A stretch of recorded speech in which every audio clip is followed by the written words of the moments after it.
everyone, this is Jackie Williams, and in this video I want to share with you a fun and cute gift set using the Earthen Elegance bundle.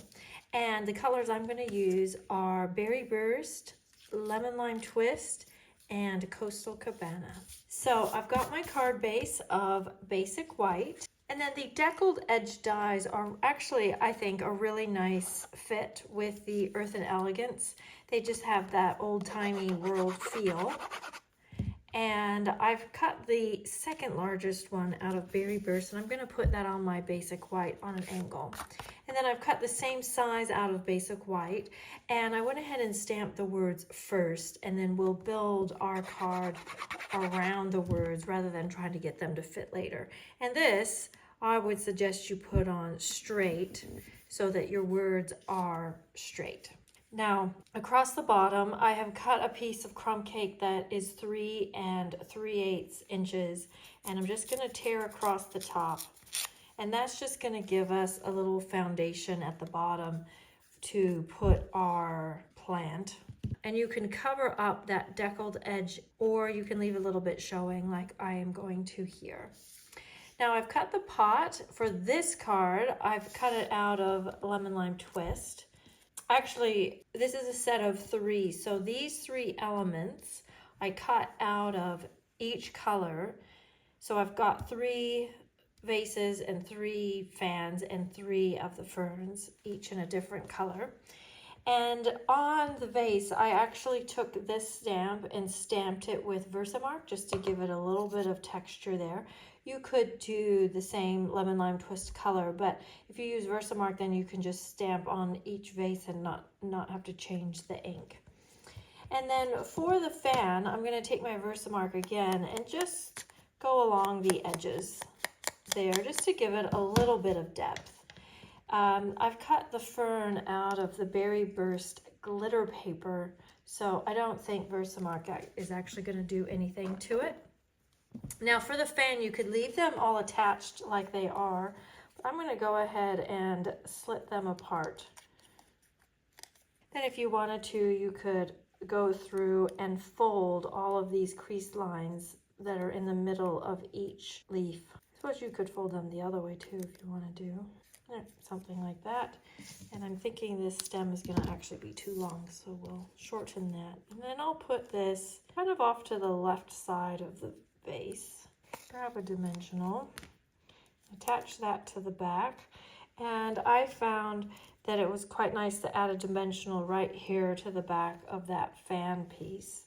And then my fern, just decide kind of where you want that to sit. I like it about here. And I'll just use another dimensional to secure that. Then maybe just one more. And we'll put this whole thing down, about like that. And then I did like to use just still a few dots of glue, or you could use actual glue dots, just to glue a little bit of that fern down so it doesn't flop forward on the card. So I've got the little topper for that vase. Put that up like that. There. And then I'm just going to add a little bit of linen thread. I don't want it, too over the top embellished or feminine, but just a little bow of linen thread adds some nice texture. Then I'll just want to add a little bit of color with these sequins. So they're not a perfect match, but this pack of sequins is actually a pretty good match for this color combination with the white and the peacock. And then I'm not sure officially what color of pink that is, but it actually tones in pretty well with the Berry Burst. It depends kind of where you position how big your words are and where this ends up as to exactly where your sequins will end up going. Something like that. And that is our card, and these are the other 2 that I've made. So they actually look quite cute, all as a little collection there.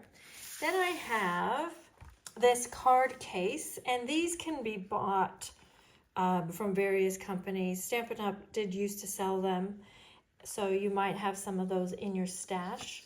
Otherwise, they are available to purchase separately, or you could even make your own out of window sheet or other materials.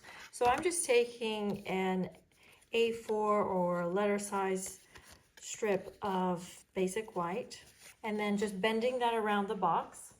Now, because it is acetate, I wouldn't recommend using glue, but I'm just going to use some bits of my Stamp and Seal, or you could use your tear and tape just to get it stuck around the box.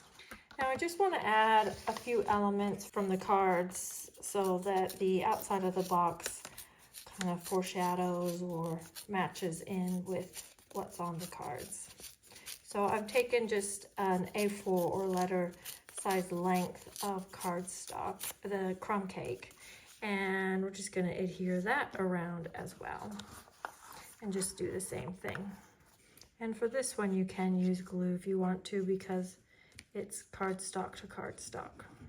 And I've cut another berry burst fan. We'll just put that there on the front, and I think this stem is just too long for that.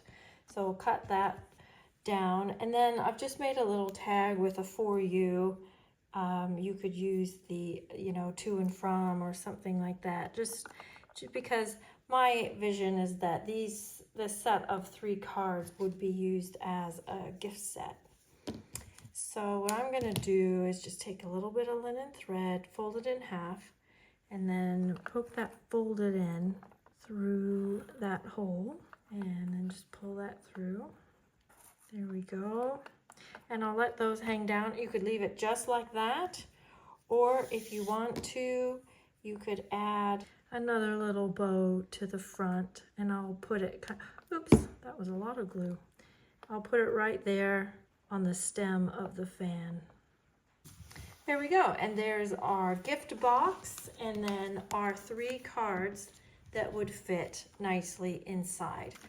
Now, before you go, I'll just show you another colorway as well.